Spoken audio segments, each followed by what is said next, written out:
વિદ્યાર્થી મિત્રો, spread maths important questions ચેનલમાં તમારું સ્વાગત છે. જો તમે પહેલીવાર આ ચેનલ વિઝિટ કરી રહ્યા છો તો મારી આ ચેનલને જરૂર સબસ્ક્રાઇબ કરવાનું ભૂલતા નહીં, જેથી મારા તમામ નવા અગત્યના પ્રશ્નોના વિડીયો તમને સમયસર પ્રાપ્ત થાય. હવે વિદ્યાર્થી મિત્રો, આપણે આવી ગયા છે પ્રશ્ન ઉપર. અહીંયા વિદ્યાર્થી મિત્રો, આપણને કહેવામાં આવ્યું છે કે 125 અવલોકનો ધરાવતા નીચે આપેલ આવૃત્તિ વિતરણનો મધ્યક 22.12 છે. તો આપણે આ જે આપણને માહિતી આપી છે વર્ગમાં આપી છે અને અહીંયા આગળની આવૃત્તિ આપી છે. તો આપણને એમ કહે છે ખૂટતી આવૃત્તિ શોધો, એટલે આપણને આપ્યું છે મધ્યક આપ્યો છે 22.12 આપ્યો છે, બરાબર છે.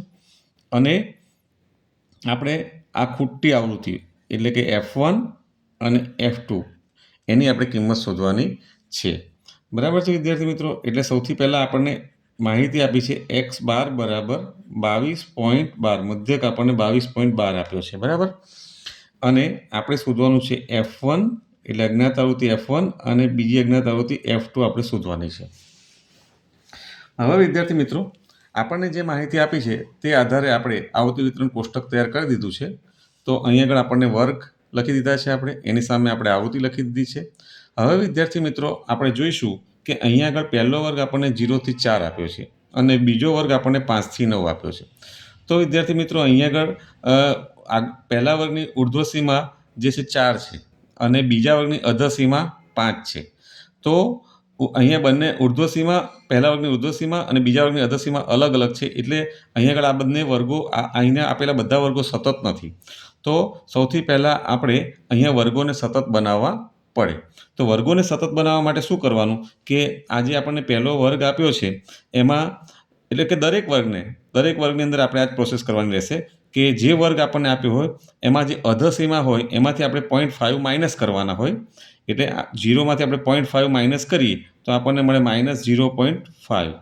અને ઉર્ધ્વ સીમાની અંદર, ઉર્ધ્વ સીમા અહીંયા આપણી 4 છે, તો ઉર્ધ્વ સીમાની અંદર આપણે +0.5 ઉમેરવાના હોય. એટલે અહીંયા 4 છે તો અહીંયા આગળ આપણે 0.5 ઉમેરીશું તો 4.5 થશે. એ જ પ્રમાણે આપણે દરેક વર્ગની અંદર કરવાનું હોય છે. તો એ જ પ્રમાણે જો અહીંયા કરશું તો અહીંયા આપણને મળશે 4.5 અને 9.5 મળશે. પછી અહીંયા આગળ 9.5 મળશે અને અહીંયા 14.5 મળશે. એ જ પ્રમાણે અહીંયા આગળ 14.5 અને 19.5 મળશે. તો એ જ પ્રમાણે આપણે લખતા જઈશું 19.5, 24.5, 24.5, 29.5, 29.5, 34.5, 34.5, 39.5 અને 39.5, 44.5. તો આ પ્રમાણે આપણે વિદ્યાર્થી મિત્રો આપણા બધા વર્ગો સતત થઈ ગયા છે. હવે વિદ્યાર્થી મિત્રો, આપણે વર્ગની સામે આપણને આવૃત્તિ આપણે લખેલી છે અને હવે આપણે બીજું ખાનું છે મધ્ય કિંમત શોધવાનું. મધ્ય કિંમતને XI કહેવામાં આવે છે. તો આપણે મધ્ય કિંમત શોધવા માટે અહીંયા જે આપણને વર્ગ આપ્યો છે 0 થી 4, બરાબર છે. તો આપણે શું કરીશું, આ અધર સીમા અને ઉર્ધ્વ સીમા એ બંનેનો સરવાળો કરી 2 વડે ભાગી નાખીશું. તો 0 + 4 એટલે 4 થશે અને એને 2 વડે આપણે ભાગીશું તો કેટલા થશે, 2 મળશે આપણને, બરાબર છે. હવે અહીંયા આપણે જોઈશું તો 4.5 આપણી જે વર્ગ લંબાઈ શોધવી હોય તો શું થશે, અહીંયા આ જે 4.5માંથી આપણે -0.5 બાદ કરવા પડશે તો આપણને વર્ગ લંબાઈ 5 મળશે. તો હવે અહીંયા દરેક મધ્ય કિંમત શોધવા માટે આપણે શું કરીશું, આપણને વર્ગ લંબાઈ 5 મળી તો વર્ગ લંબાઈ આની અંદર ઉમેરી દઈશું. તો 2માં 5 ઉમેરીશું તો 7 થશે, 7માં 5 ઉમેરીશું તો 12 થશે, 12માં 5 ઉમેરીશું તો 17 થશે, 17માં 5 ઉમેરતા 22 થશે, 22માં 5 ઉમેરતા 27 થશે, 27માં 5 ઉમેરતા 32 થશે, 32માં 5 ઉમેરીશું તો 37 થશે અને 37માં 5 ઉમેરીશું તો 42 થશે. તો વિદ્યાર્થી મિત્રો, આપણને દરેક વર્ગની આપણને હવે મધ્ય કિંમત મળી ગઈ છે.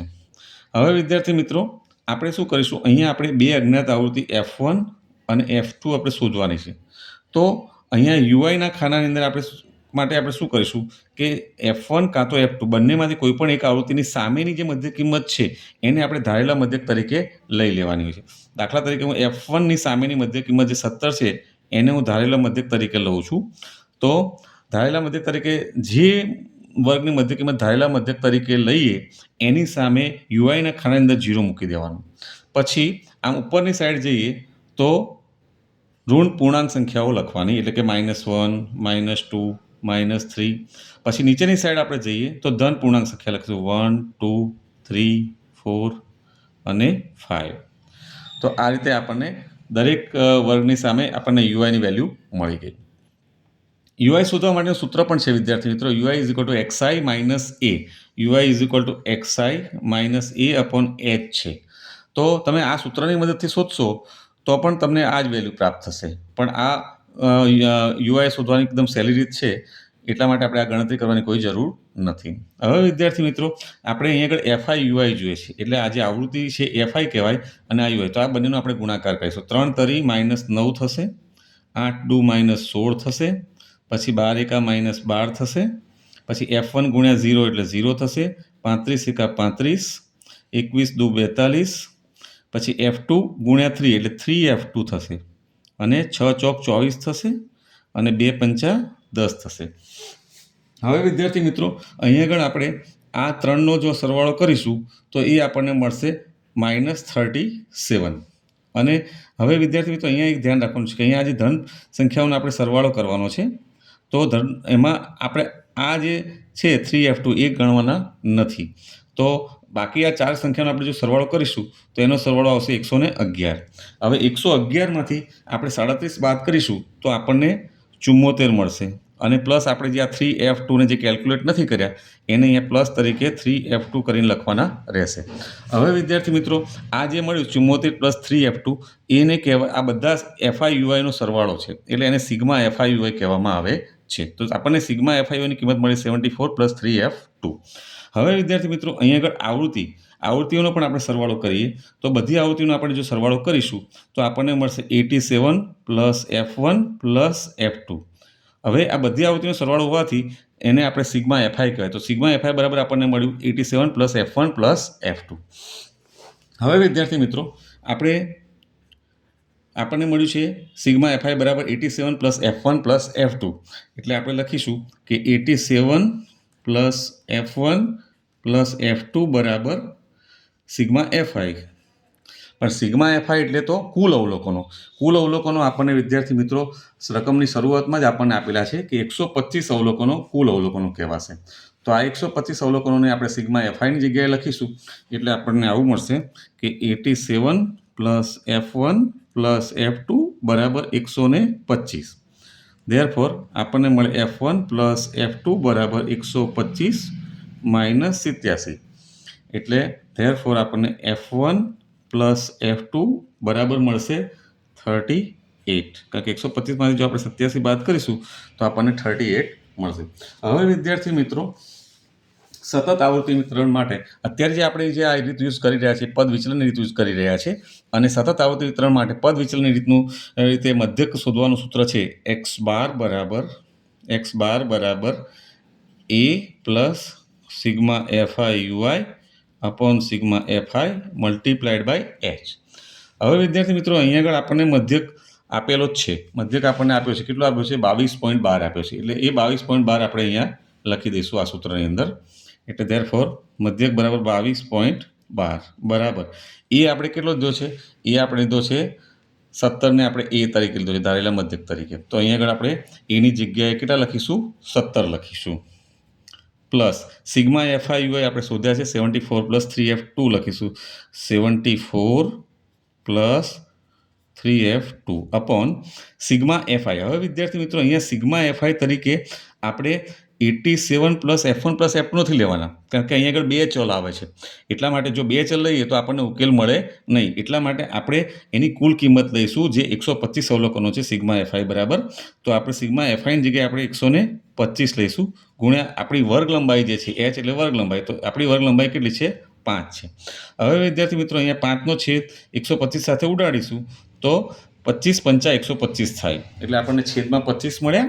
હવે વિદ્યાર્થી મિત્રો, અહીંયા 22.12 છે, એમાંથી આ 17ને આપણે લેફ્ટ હેન્ડ સાઈડ લઈ જઈએ તો -17 થઈ જશે, અને રાઇટ હેન્ડ સાઈડ પર આપણી પાસે રહેશે 74 પ્લસ 3F2 અપોન 25. હવે વિદ્યાર્થી મિત્રો, આપણે 22.12માંથી 17 બાદ કરીશું તો આપણને મળશે 5.12, અને આ 25 અહીંયા આગળ ભાગાકારમાં છે તો અહીં આગળ લેફ્ટ હેન્ડ સાઈડમાં ગુણાકારમાં જશે, 25 ગુણાકારમાં જશે, બરાબર આપણને રાઇટ હેન્ડ સાઈડ મળશે 74 પ્લસ 3F2. હવે વિદ્યાર્થી મિત્રો, 5.12 છે એમાંથી હું પોઈન્ટ કાઢી નાખું તો 512 આવી રીતે લખાય અને છેદમાં 100 લખાય અને 25ના છેદમાં હું 1 લખી દઉં અને રાઇટ હેન્ડ સાઈડ પર તો હું એમને જ રાખીશ 74 + 3f2. હવે વિદ્યાર્થી મિત્રો અહીં આગળ છેદ ઉડશે 25 ચોક 100. હવે 4થી આપણે છેદ ઉડાડીએ 512નો તો 4 એકા 4 1 વધુ એટલે 11 થયા 4 4 દુ 8 8 એટલે 3 વધ્યા 32 થયા અને 4 અઠ્ઠા 32 એટલે આપણને મળ્યા 128. therefore 128 is equal to 74 + 3f2. therefore 128 - 74 આપણે કરીએ તો અહીંયા આગળ રહેશે 3f2. તો 128માંથી આપણે 74 બાદ કરીશું તો આપણે 8માંથી 4 જાય તો 4, 12માંથી 7 જાય તો 5 એટલે 54 મળશે. 54 = 3f2. અને હવે વિદ્યાર્થી મિત્રો therefore 54ના છેદમાં આપણે 3 લખીએ બરાબર f2 થશે તો 3 તો 18 તરી 54 થશે. therefore આપણને વિદ્યાર્થી મિત્રો f2ની વેલ્યુ મળી 18. હવે વિદ્યાર્થી મિત્રો આપણે f1ની વેલ્યુ શોધવા માટે આપણે જાણીએ છીએ કે 87 + f1 + f2. 87 + f1 + f1 એની જગ્યાએ આપણે અહીંયા આગળ આપણે કિંમત શોધીને રાખી છે f1 + f2 = 38. એટલે f1 + f2 = આપણે 38 લખીશું. હવે આપણને f2ની વેલ્યુ કેટલી મળી છે તો f2ની વેલ્યુ આપણને મળી છે 18. બરાબર છે.